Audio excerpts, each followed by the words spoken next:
Comment c'est venu cette idée comment c'est venu cette rencontre avec Luther et l'écriture de ce texte? Alors, c'est le 500e de la Réforme, et le pasteur Rochet qui voulait qu'on fasse un petit truc sur Luther, puis il m'avait présenté des textes théologiques, mis bout à bout, comme ça faisait un monologue de 3 à 4 heures et demie, comme ça. Je dis, c'est impossible, on ne peut pas faire ça. Et d'abord, moi, j'ai pas du tout envie d'apprendre 4 heures de texte pour remuer des principes théologiques austères.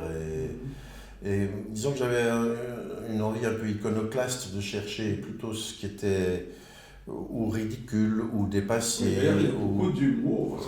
Oui, ce qui était croustillant. Croustillant, ou même un peu d'une façon perverse d'instiller le ver dans le fruit ou le poison dans le...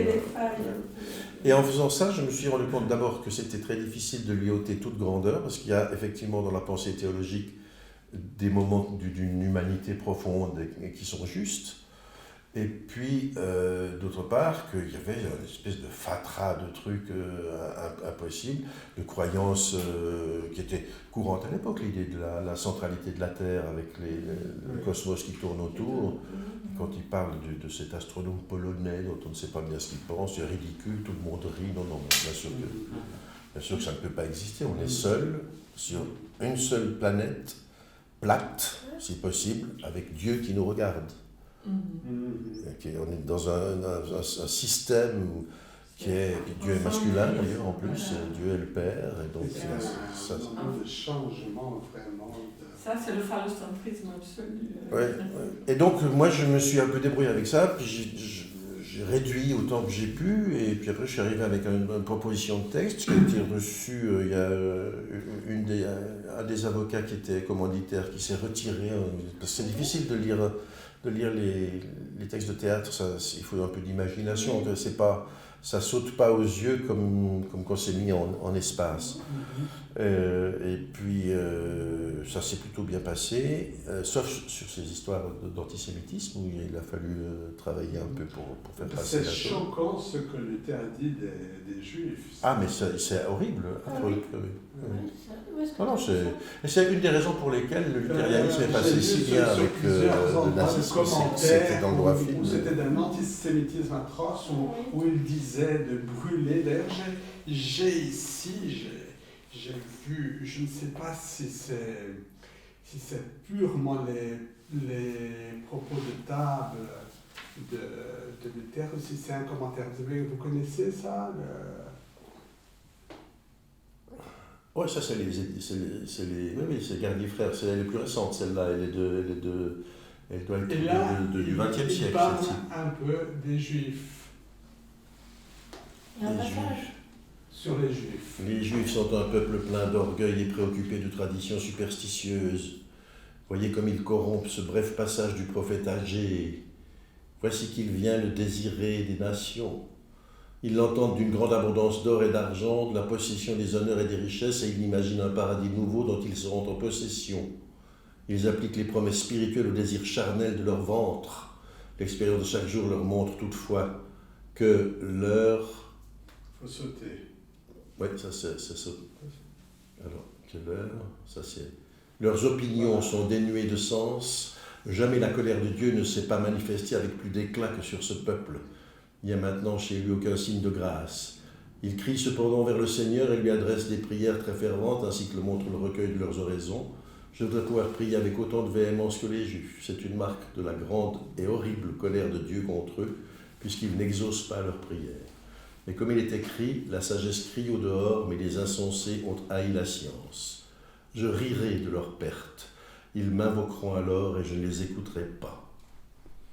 Ah, mon Dieu, accable-nous de maux, envoie-nous la peste et autres fléaux, plutôt que de nous châtier en retirant ta parole d'entre nous.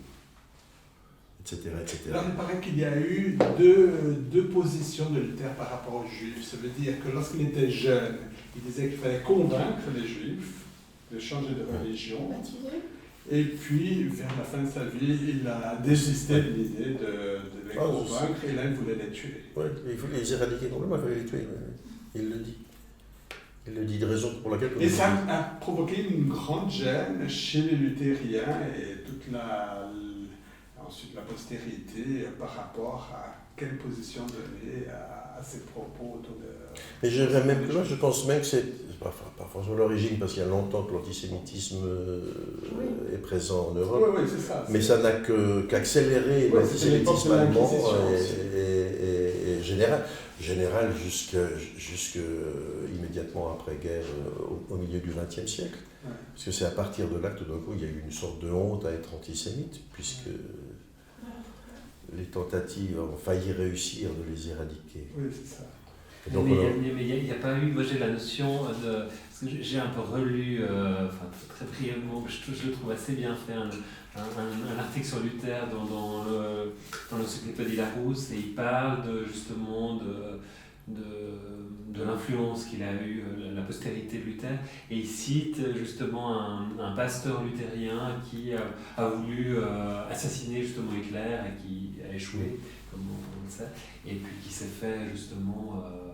alors il présente vraiment une antithèse un petit peu. Bon, mais il y avait aussi du côté des catholiques l'Inquisition, il ne faut pas oublier.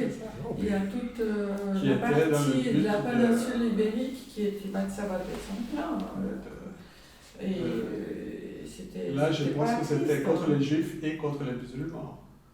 Mais on a à travers toute l'Europe comme ça des points de temps en temps de fixation qui rendent la chose très évidente. L'affaire Dreyfus en France en est un exemple absolu, où tout d'un coup on se rend compte que la majeure partie de la bourgeoisie et son armée sont catholiques romains pratiquants et antisémites.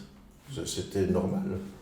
Et si je considère ma famille, je vois que à l'échelon de mon oncle, ou dont mes parents sont nés dans les années 20, ils étaient tout naturellement antisémites. Ils ont cessé de le revendiquer après-guerre, mais ils étaient antisémites. Petite bourgeoisie helvétique. Le général Guizot était antisémite.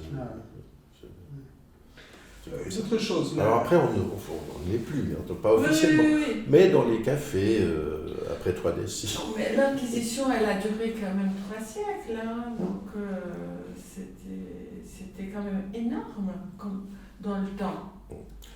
Alors peut-être pour l'Inquisition, il y a une nuance, c'est qu'elle n'est pas exclusivement antisémite. Disons qu'elle ratisse large. Elle est contre les infidèles, contre les juifs. Les Turcs. D'ailleurs, lui aussi parle des Turcs. Oui. Alors, c'est les musulmans. Non, mais c'était plus contre les juifs. En fait. C'était beaucoup plus appuyé. Du reste, Les nouveaux chrétiens sont des juifs. Spinoza disait aux juifs, ne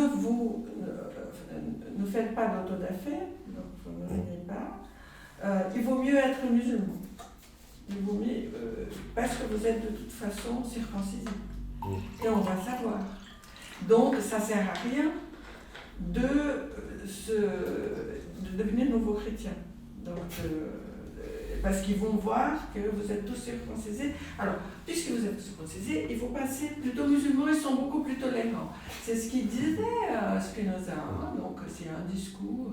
L'espèce humaine est pleine d'inventions sur cette question. Bon, on en a qu'à prendre après Luther avec toutes les guerres de religion, enfin voilà, entre protestants et catholiques. Oui, alors il y en a on a à peine fini ça avec les guerres d'Irlande. C'est quand même un reliquat de ça.